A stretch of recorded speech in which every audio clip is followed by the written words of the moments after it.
As you stand on the edge of the Mongpu hills in Darjeeling, West Bengal, a deep forest replete with a lush foliage beckons you.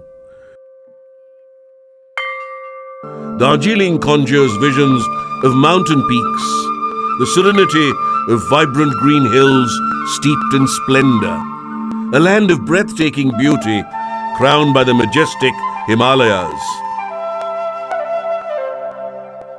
Mongpu, a mountain hamlet close to Kalimpong, is more of a silent retreat in the range. Cinchona cultivation in the Bengal Presidency in Mongpu was begun in 1862 under the direction of Dr. Thomson Anderson, Superintendent of the Royal Botanical Gardens, Calcutta.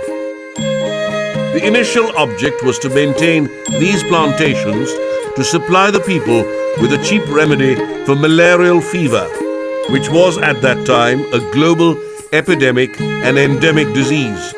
The bark of Cinchona is the quinine, which is the active alkaloid extracted from the bark of Cinchona plant, is used in different forms to cure different type of malarial disease, mainly where there is high fever, shivering cold, and or other types of health issues. Cinchona seedlings are produced from the seed we collected from the forest, and these are very tiny seeds.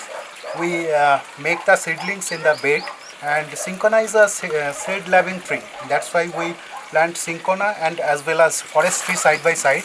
And these are the seeds of the forest tree, and forest seedlings are also produced here.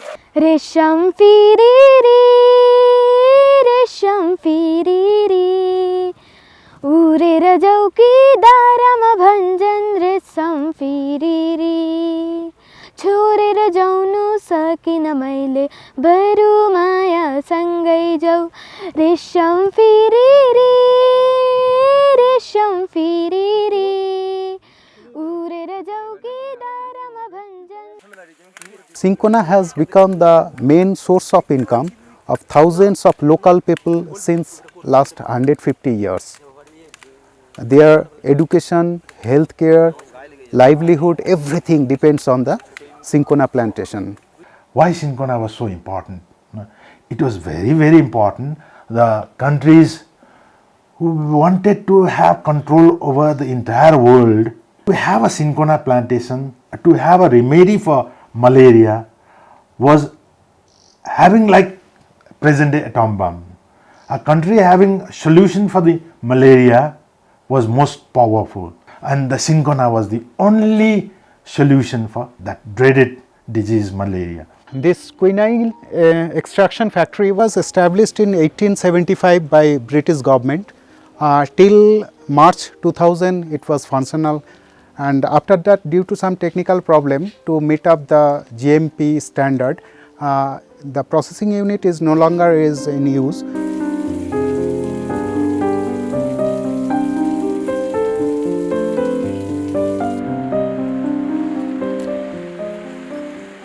The end product of this factory includes the life-saving anti-malarial drug called quinine, quinine sulfate, quinine hydrochloride, cincodine, quinine-dine, and others. Today, we are standing in the middle of a Cinchona plantation at Mongpu. Mongpu is a hill station in the district of Darjeeling, West Bengal. Here we can see a huge number of Cinchona trees. This Cinchona tree saved the humankind once from the claws of an epidemic at that time, malaria. At present also we find it very much relevant because though we are very much dependent upon allopathic medicine, but still the active ingredient components found in plants like Cinchona are very much useful to cure different type of viral diseases and the other malarial forms, the diseases related to the high temperature of human body. So the cultivation of Cinchona has a very high potential.